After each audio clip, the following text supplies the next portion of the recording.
युद्धशाला में दोनों योद्धाओं की तलवारें आपस में टकरा रही थी। दादा कुंडदेव की तलवार का एक तेज वार हवा में लहराया और सीधा शिवा की ढाल पर जा गिरा। शिवा झुके और एक हाथ ऊपर करके इस वार को रोक लिया। पसीने की बूंदें माथे पर छलक आई थीं। शरीर मिट्टी से सना हुआ था। दादा ने पूछा, क्या बात है शिवा, आज बुझे बुझे से दिखाई दे रहे हो?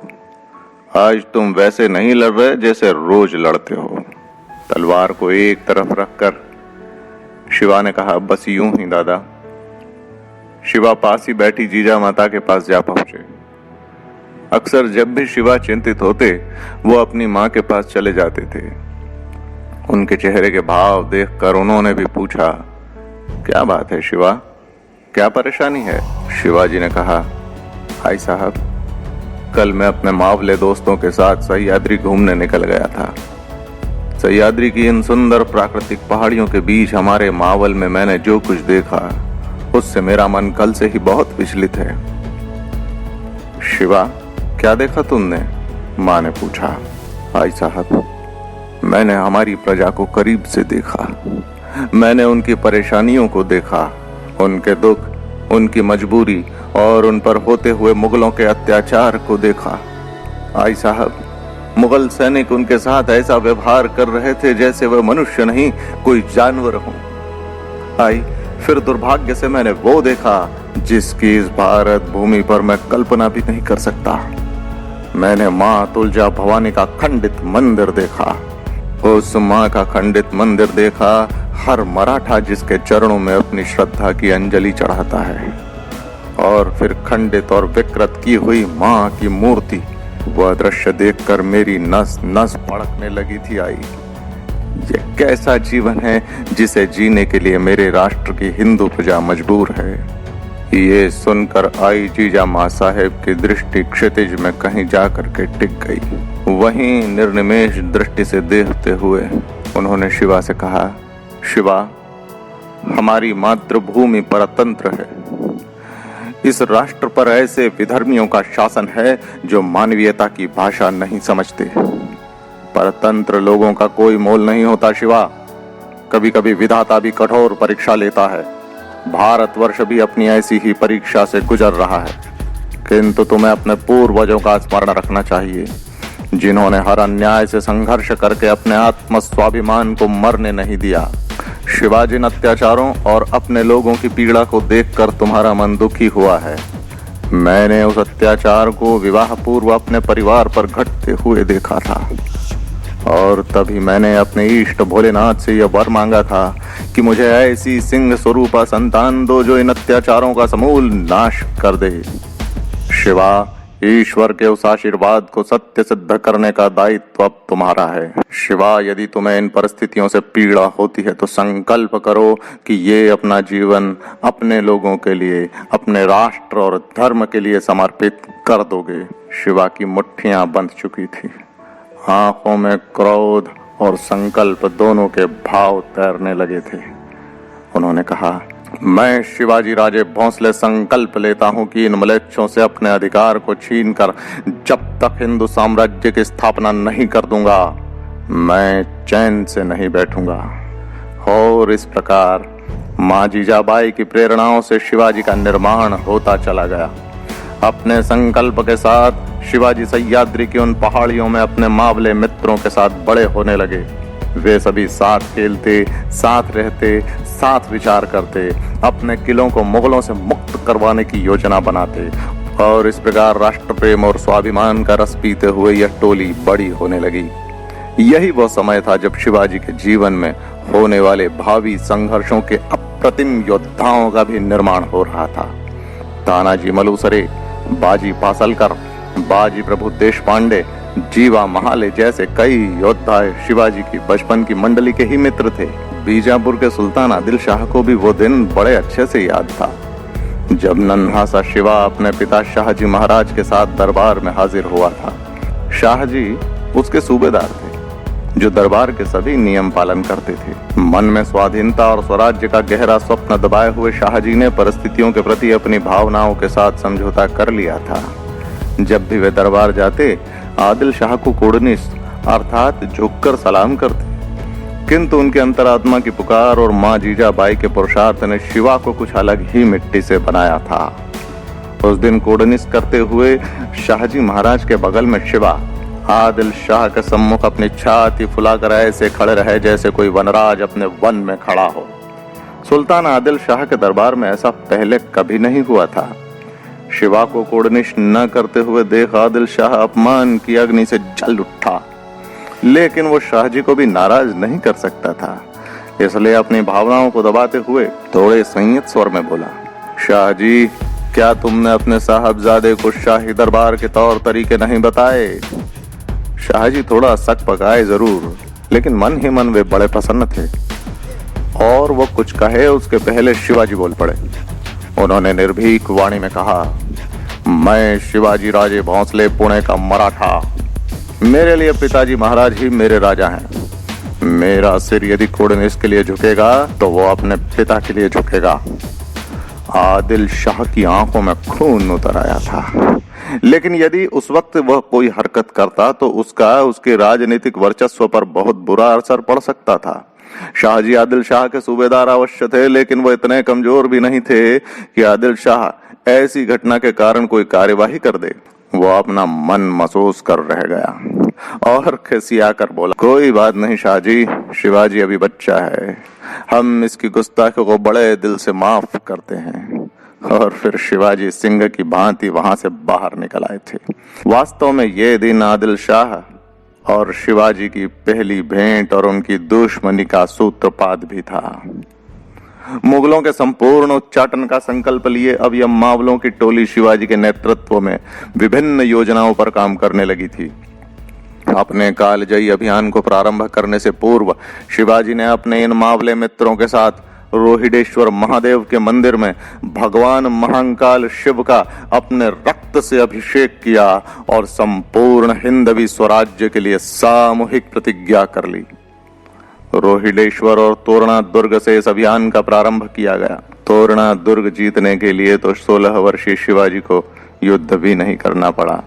अपनी रणनीति तेज बुद्धि के बल पर उन्होंने आदिल शाह के बड़े अधिकारियों को रिश्वत देकर अपने पक्ष में कर लिया और तोरणा दुर्ग के किलेदार को हटाकर स्वयं उस दुर्ग को अपने अधिकार में ले लिया। आश्चर्य की बात तो यह थी कि आदिल शाह भी इसमें सहमत था, लेकिन थोड़े ही दिनों में जब शिवाजी महाराज ने तोरणा दुर्ग से 10 किलोमीटर दूर अपने पराक्रम के बल पर राजगढ़ दुर्ग को भी हस्तगत कर लिया, तब आदिल शाह के माथे पर बल आ गए। उसने तत्काल शाहजी को बुलाकर उन्हें शिवाजी के संबंध में चेतावनी दी और शिवाजी को नियंत्रण में रखने के लिए कहा, लेकिन शायद उस वक्त वो जानता नहीं था कि वह तूफान को बांधने की बात कर रहा है। अब शिवाजी रुकने वाले नहीं थे, वो तो ईश्वरीय प्रेरणा से अपनी मातृभूमि से किए हुए संकल्प से संचालित हो रहे थे। देखते ही देखते शिवाजी ने अपने सैन्य बल को बढ़ाया। कई किलों की विजय से मिले हुए धन से उन्हें अपना सामर्थ्य बढ़ाने में मदद मिली थी। अपने इस विजयी अभियान के दौरान शिवाजी ने युद्ध की छापामार शैली का भी विकास कर लिया था। इस शैली से युद्ध करने पर कम सैनिक भी बड़ी से बड़ी सेना पर भारी पड़ते थे। छुपकर धावा बोलने की इस युद्ध कला में शिवाजी का हर सैनिक पारंगत था और कई मुगल सैनिकों के लिए काल की तरह उन पर टूट पड़ता था। कुछ ही दिनों में उन्होंने चाकन दुर्ग को भी जीत लिया और अपने जीते हुए संपूर्ण क्षेत्र से आदिल शाही हुकूमत को लगान देना बंद कर दिया। इस घटना से आदिल शाह बुरी तरह तिलमिला उठा। वो समझ नहीं पा रहा था कि शिवाजी को कैसे रोका जाए। इधर शाहजी राजे अपने पुत्र की सफलताओं से बड़े प्रसन्न थे, किंतु साथ ही आदिल शाह को भी बड़ी चतुराई के साथ संभाल रहे थे। थोड़े ही दिनों में शिवाजी महाराज ने अपनी तलवार के बल पर कोंढाणा और सिंहगढ़ जैसे महत्वपूर्ण किलों पर भी अधिकार कर लिया। अब तो हर दिन आदिल शाह के लिए असह्य होता जा रहा था।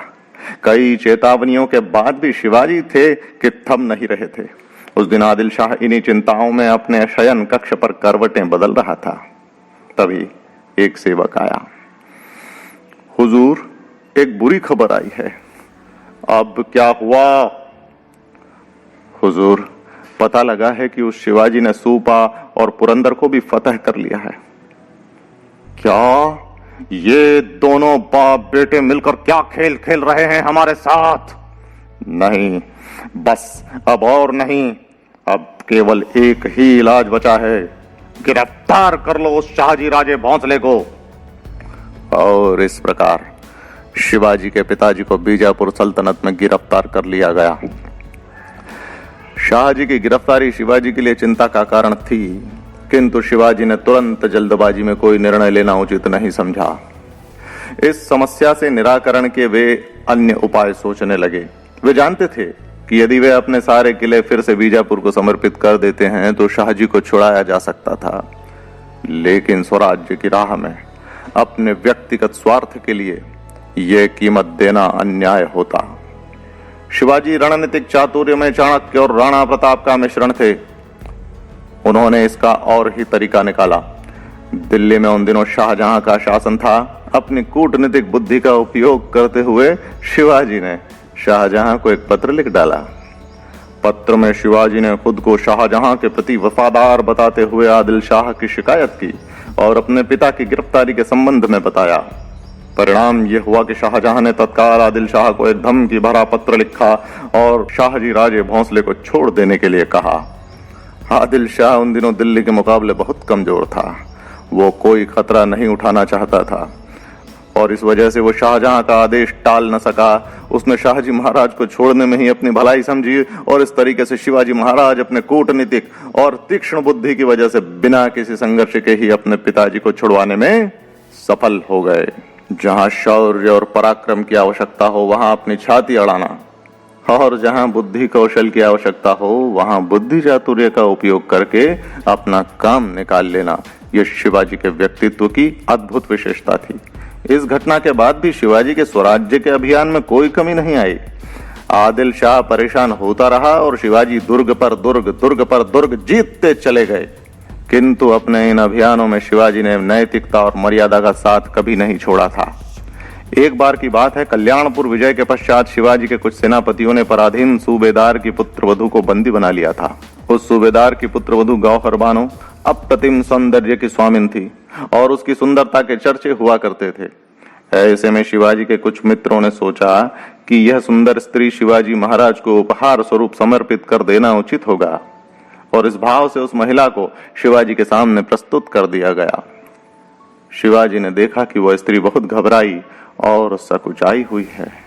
वो अपने आसन से उठे और उस स्त्री के पास जा पहुंचे। इन क्षणों में पता नहीं कैसी कैसी कल्पनाएं उस स्त्री के मन में आई होंगी और किस प्रकार से वह स्त्री भयभीत रही होगी। जैसे ही शिवाजी उसके निकट गए, उन्होंने अत्यंत विनम्र स्वर में उससे कहा, तुम घबराओ नहीं, तुम निश्चय ही अनिंद्य सुंदरी हो, और यदि तुम मेरी मां होती तो मैं भी तुम जैसा ही सुंदर होता। शिवाजी के इस वाक्य को सुनकर गौहर बानो के आश्चर्य की सीमा नहीं रही।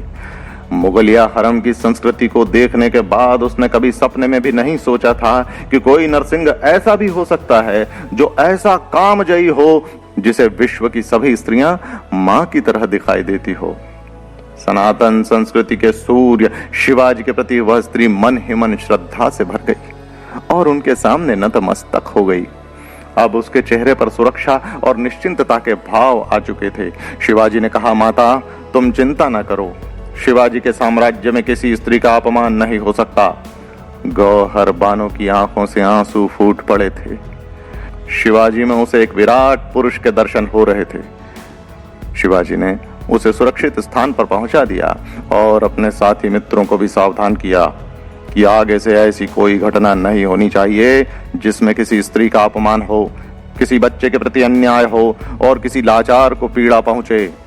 शिवाजी केवल आक्रांता अन्यायी को ही दंड देना जानते थे। आदिल खान हमेशा दिल्ली का सुल्तान बनने के सपने देखता रहता था, लेकिन अभी तो उसे अपने बीजापुर सल्तनत की ही स्थिति संभाले नहीं संभल रही थी और शिवाजी के कारण पीड़ित वो बीमार भी रहने लगा था। शिवाजी उसके सारे स्वर्णिम सपनों के राह में सबसे बड़ा रोड़ा बन चुके थे। एक बार भरे दरबार में सबसे परेशान होकर के उसने पूछा, क्या इस दरबार में ऐसा कोई है जो उस काफिर शिवाजी को नस्ता नाबूद करके इस बीजापुरी सल्तनत को महफूज कर सके? ये आवाज सबके कानों में पड़ी, पर किसी की हिम्मत न हुई कि वह अपने को आग में कूदने के लिए पेश कर सके, क्योंकि सब जागीरदारों, मनसबदारों और सूबेदारों को ठीक से पता चल ही गया था कि वो काफिर पहाड़ी चूहा नहीं, भारत का शेर है, शेर। वो एक ऐसी आग है जिसमें जो कूदा वो गया ही समझो। ऐसे में सामने आया बड़ी बेगम का बहनोई, क्रूरता का पर्याय, कई युद्धों में बीजापुर को विजय दिला चुका सेना नायक, बलिष्ठ पठान, 7 फीट ऊंचा अफजल खान। खुले दरबार में उसने बड़े गुमान से कहा था, आप चिंता न करें आलीजा, गुलाम हाजिर है। उस कमबख्त हिंदू लुटेरे को अपने घोड़े से नीचे उतरे बिना ही पकड़ लूंगा और उस चूहे को पिंजरे में बंद करके बीजापुर लाऊंगा ताकि जनता का भी मनोरंजन हो सके। ये सुनकर आदिल शाह चहक उठा।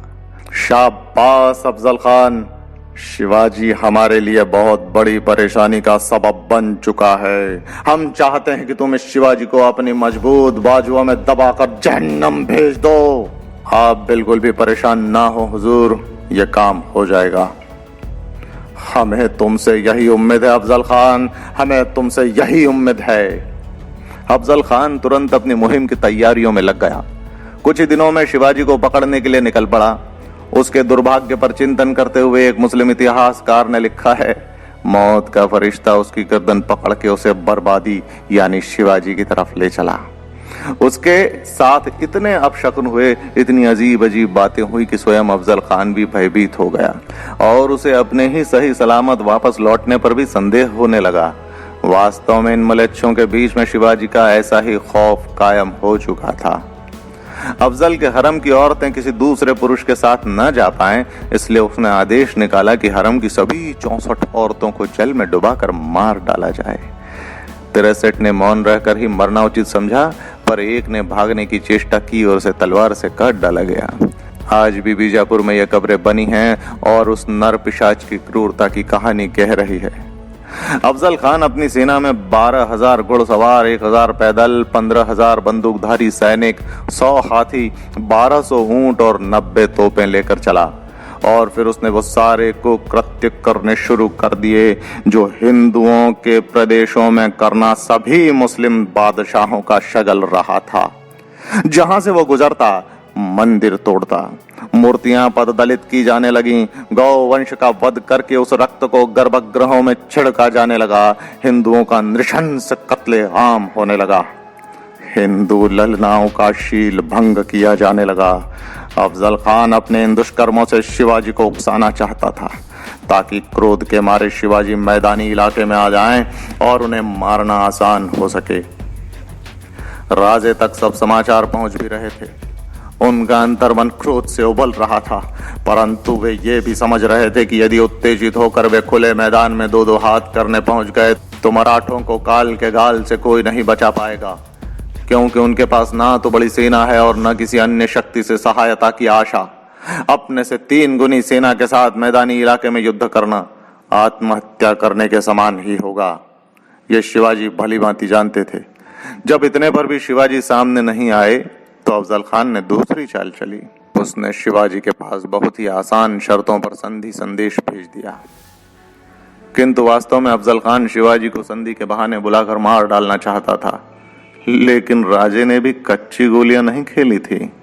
उन्होंने अपने गुप्तचरों के माध्यम से वास्तविक बात का पता लगा लिया और फिर शिवाजी महाराज ने कूटनीति का वो दांव खेला, इतिहास में जिसका सानी मिलना मुश्किल है।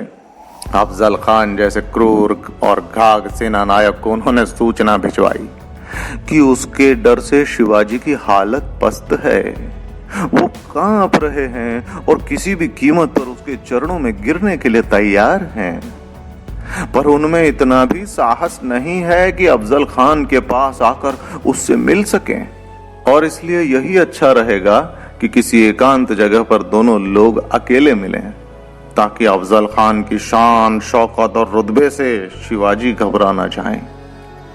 कुछ सोचने के बाद वो दम्भी अफजल खान मन ही मन हंसा और दुश्मन को अत्यंत कमजोर समझकर वो इस शर्त के लिए तैयार हो गया और फिर शिकारी खुद शिकार होने के लिए चल पड़ा।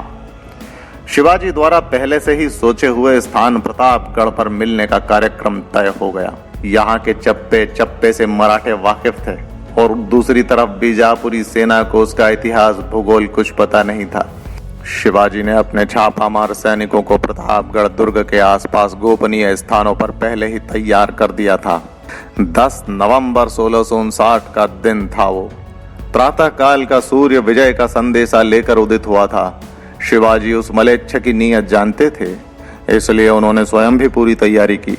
शिवाजी राजे ने अंगरखे के नीचे लौह कवच चिलकत धारण किया, बिच्छू की आकृति की एक कृपाण कमर में खोस ली और बाएं हाथ में एक बाघ के नखों की आकृति वाला बगनखा पहन लिया।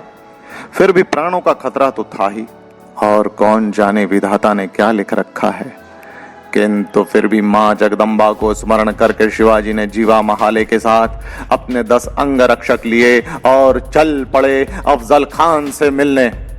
ऊंची पहाड़ी पर भव्य प्रतापगढ़ दुर्ग के नीचे एक वनों से घिरे हुए पर्वत शिखर पर एक शानदार शामियाना बनाया गया था।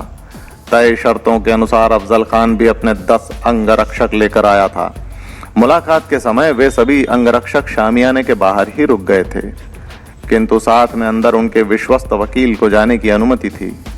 अफजल खान उस तंबू में अपने साथी के साथ पहले ही मौजूद था। शिवाजी भी अपने साथी के साथ मिलने के लिए तंबू में पहुंचे।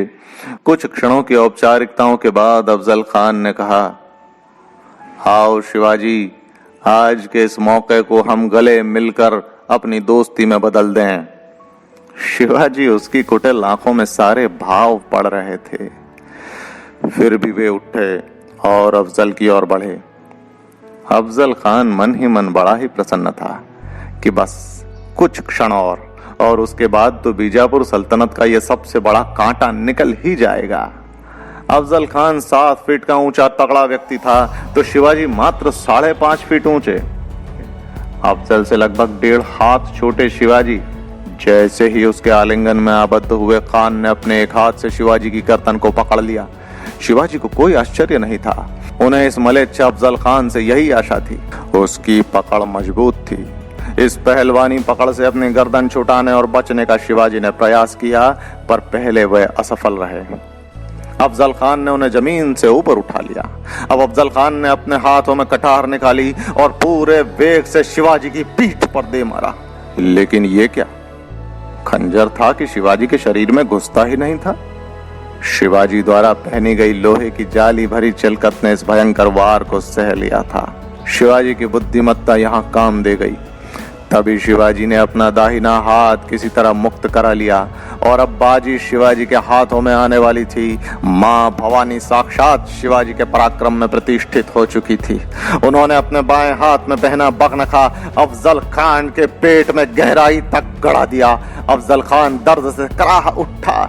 वो कुछ करता उसके पहले शिवाजी ने बगनखा घुमाया और उसकी आंतड़ियां खींचकर बाहर निकाल दी। साथ ही अपने दूसरे हाथ से कमर पर बंधी हुई कृपाण निकाली और उसके पृष्ठ पर पूरी उतार दी। अकस्मात हमले से वो क्रूर कर्मा हतप्रभ रह गया और बुरी तरह घायल व चीखते हुए लड़खड़ा कर बाहर की ओर भागा। यह देखकर उसका एक अंगरक्षक सैयद बंडा दौड़कर अंदर आया और राजे के ऊपर लपका, लेकिन इससे पहले कि वह शिवाजी की परछाई को भी छू पाता, पास खड़े जीवा महाले की तलवार लहराई और सैयद बंडा अगले ही पल जमीन सूंघने लगा। वहीं उसके प्राण पखेर उड़ गए। बाहर खड़े मराठा अंगरक्षकों ने अफजल के सभी सुरक्षा कर्मियों को भी गाजर मूली की तरह काट डाला। अफजल खान अपनी अधमरी देह को लेकर बाहर भाग तो आया था, लेकिन यहाँ भी मराठा तलवार उसकी प्रतीक्षा कर रही थी। एक ही वार हुआ और अफजल की गर्दन ने उसके बलिष्ठ देह का साथ छोड़ दिया। जिस भूमि पर उस दुष्ट और पापी ने अत्याचारों की पराकाष्ठा कर दी थी, उसी भूमि पर पड़ा उसका सर भारतवासियों के पैरों तले रौंदा जाने के लिए धूल धूसरित हो रहा था। चारों तरफ हर्षद ध्वनि होने लगी। हर हर महादेव के घोष गूंज उठे। अग्नि जलाकर तुरंत अपनी सेना को विजय का संदेश भी भेज दिया गया। जैसे ही यह समाचार मिला, रणसिंगे बज उठे और वहां छुपे मराठे बीजापुरी सेना पर काल बनकर टूट पड़े। इस अप्रत्याशित हमले से बेखबर बीजापुरी सेना को संभलने का भी मौका न मिला। कितने ही मार और काट डाले गए, फिर जिसे जहां से मौका मिला भाग निकला। जैसे तैसे करके कुछ लोग अपनी जान बचा करके वापस बीजापुर पहुंचे। जब यह समाचार बीजापुर पहुंचा तो वहां मातम छा गया और अब तो उनके सपनों में भी शिवाजी उन्हें आकर डराने लगे थे। उस दिन उस दुष्ट के वध पर देवी तुलजा भवानी की वह मूर्ति मुस्कुराई भी थी। उस दिन हर उस मंदिर का प्रांगण भी मुस्कुराया था जिसे उस कलयुगी महिषासुर ने अपवित्र किया था। अफजल का कटा सर माता जीजाबाई के चरणों में भेज दिया गया और तत्पश्चात राजे ने उसके सिर को राजगढ़ के सिंह द्वार पर गाड़ देने की आज्ञा दी। अफजल खान का वध बीजापुर सहित सभी विधर्मियों को मराठों की शक्ति से परिचित कराने वाली घटना सिद्ध हुआ। इस युद्ध में शिवाजी महाराज की सेना को बहुत से शस्त्र और हथियार भी मिले थे, जिससे शिवाजी की सेना और अधिक मजबूत और ताकतवर हो गई थी। अफजल खान की मौत के बाद बीजापुर के सुल्तान आदिल शाह के सारे अरमान ठंडे पड़ गए। उसने आखिरी बार एक दो प्रयास और किए, लेकिन उसमें भी उसने मुंह की खाई। इधर समय बीतने के साथ दिल्ली के तख्त पर शाहजहां के स्थान पर कट्टर हिंदू विरोधी और धर्मांध औरंगजेब बैठ चुका था। शिवाजी चूंकि हिंदू पद पादशाही की ओर बढ़ रहे थे और हिंदवी स्वराज्य की बात करते थे, इसलिए वो औरंगजेब को फूटी आंख नहीं सुहाते थे। उसके दक्षिण विजय के सपने के बीच में भी शिवाजी ही मजबूत दीवार बनकर खड़े थे, इसलिए औरंगजेब ने भी शिवाजी को समाप्त करने के प्रयास करना प्रारंभ कर दिया। इधर शिवाजी ने पूरे दक्षिण में एक छत्र साम्राज्य फैला लिया था। बीजापुर का सुल्तान शिवाजी के सामने बौना लगने लगा था। जब बीजापुर सल्तनत को कई बार हार का मुंह देखना पड़ा तो उसने अत्यंत बलशाली शिवाजी महाराज से मुकाबले के लिए औरंगजेब से मदद मांगी। औरंगजेब भी अब शिवाजी से तंग आ चुका था। ऐसे शिवाजी के विरुद्ध औरंगजेब ने अपने मामा शाइस्ता खान को 1.5 लाख सैनिकों के साथ उनसे युद्ध करने के लिए भेज दिया था। शाइस्ता खान करीब 1.5 लाख सैनिकों के साथ पुणे पहुंचा और वहां जाकर उसने जमकर लूटपाट की। इसके साथ ही शाइस्ता खान की सेना ने पुणे पर हमला करके अपना आधिपत्य स्थापित कर लिया। यही नहीं, उसने छत्रपति शिवाजी महाराज के लाल महल पर भी अपना कब्जा जमा लिया। शिवाजी उचित अवसर की प्रतीक्षा कर रहे थे और यह अवसर उन्हें मिल ही गया। शाइस्ता खान किसी विवाह के समारोह में बारातियों के साथ ठहरा था। शिवाजी महाराज को इसकी खबर लगी तो वे मात्र 400 सैनिकों के साथ बाराती बनकर पुणे पहुंचे और अचानक उस महल पर हमला कर दिया। अचानक हुए इस हमले में शाइस्ता खान बच करके भागने की कोशिश करने लगा। भागते हुए शाइस्ता खान पर शिवाजी ने हमला किया। उनकी तलवार का वार उसके हाथ की उंगलियों पर जा लगा, जिससे उसकी चारों अंगुलियां टूट करके एक तरफ गिर पड़ी और इस तरह शिवाजी का एक बार फिर से पुणे पर अधिकार हो गया। औरंगजेब भी अपना मन महसूस कर रह गया। तिलमिलाते हुए औरंगजेब ने अब की बार मिर्जा राजा जयसिंह को एक बहुत विशाल सेना लेकर शिवाजी की ओर भेज दिया, जिसका परिणाम ये हुआ कि शिवाजी को अपने कई किले खोने पड़े और उन पर मिर्जा राजा जयसिंह ने अपना अधिकार कर लिया। परिस्थितियां विपरीत हो चुकी थी और इन परिस्थितियों में शिवाजी को ऐसा निर्णय लेना था जिसके माध्यम से ज्यादा विनाश न हो और फिर से शक्ति संचय करने का समय भी मिले। इसलिए अब उन्होंने मिर्जा राजा जयसिंह के साथ पुरंदर की संधि पर हस्ताक्षर करना स्वीकार कर लिया। इस संधि के कारण शिवाजी महाराज को अपने 23 दुर्ग 23 किलों को समर्पित करना पड़ा। अब उनके हाथ में मात्र 12 किले ही रह गए थे। संधि के चलते शिवाजी को आगरा आने के लिए भी मजबूर किया गया और जब शिवाजी आगरा पहुंचे तो उन्हें उनके बेटे संभाजी के साथ में आगरा के किले में कैद कर लिया गया। आज औरंगजेब बड़ा प्रसन्न था। जो सपना वो वर्षों से अपने हृदय में पाले हुआ था, आज वह पूरा हो रहा था। औरंगजेब शिवाजी को कैद करके अपने दीवा स्वप्नों में खो गया। उसे अब अपनी दक्षिण विजय का रास्ता साफ दिखाई पड़ने लगा था, किंतु उधर शिवाजी संकट की घड़ी में भी अपना धैर्य नहीं खोते थे। शत्रु की कैद में रहते हुए भी उन्होंने बच निकलने का उपाय खोज लिया। उन्होंने बीमारी का बहाना बनाया और शाही अनुमति से टोकरियां भर भर कर गरीबों में मिठाइयां और फलों का दान करना प्रारंभ कर दिया। यह क्रम निरंतर चलने लगा और वहां के सुरक्षा कर्मियों की आदत में आ गया। इसी बात का फायदा उठाकर एक दिन शिवाजी अपने पुत्र सहित इन्हीं टोकरियों में छुप गए। सुरक्षा कर्मियों ने सोचा कि रोज की तरह मिठाइयां और फल ही हैं। उन्होंने इन टोकरियों को बाहर जाने दिया। और इस तरह शिवाजी इन टोकरियों की मदद से कैद से बाहर निकल आए और बनारस होते हुए सीधे राजगढ़ पहुंच गए। इसके बाद तो शिवाजी ने विजय अभियानों की झड़ी ही लगा दी और सन 1674 तक अपने उन सभी किलों को फिर से जीत लिया जो उन्हें पुरंदर की संधि में खोने पड़े थे। औरंगजेब भी अपनी, लेकिन मैं शिवाजी का बाल भी बांका नहीं कर पाया। और इस तरह मराठा कुल सूर्य और हिंदू राष्ट्र भारत के अभिमान शिवाजी महाराज ने स्वराज्य को प्राप्त कर ही लिया था, अपना संकल्प पूर्ण कर ही लिया था, अपनी प्रतिज्ञा को पूर्ण कर ही लिया था और संपूर्ण भारतवर्ष को हिंदू राष्ट्र बना देने की राह भी प्रशस्त कर दी थी। ज्येष्ठ शुक्ल त्रयोदशी का वो दिन भारत के इतिहास में सदैव स्वर्णिम अक्षरों में लिखा जाएगा। सैकड़ों वर्षों की पीड़ा के बाद इस भारतवर्ष के एक विशाल भूखंड पर स्वराज्य का सूर्य उदित हुआ था। वर्षों के बाद हिंदू आत्मसम्मान का प्रतीक भगवा इस भूमि पर पूर्ण तेज के साथ फर फर फहरा रहा था। शिवाजी ने अपने संकल्प को पूर्ण करके दिखाया था। रायगढ़ में 50,000 लोगों की उपस्थिति में यमुना, सिंधु, गंगा, गोदावरी, कावेरी, नर्मदा और कृष्णा के पावन जल से शिवाजी महाराज का राज्याभिषेक किया गया। यही वह पवित्र दिन था जब भारत भूमि पर एक बार फिर से हिंदू पदपादशाही की स्थापना हो चुकी थी और इसके महान संस्थापक युग पुरुष थे हिंदू धर्मोद्धारक छत्रपति शिवाजी महाराज।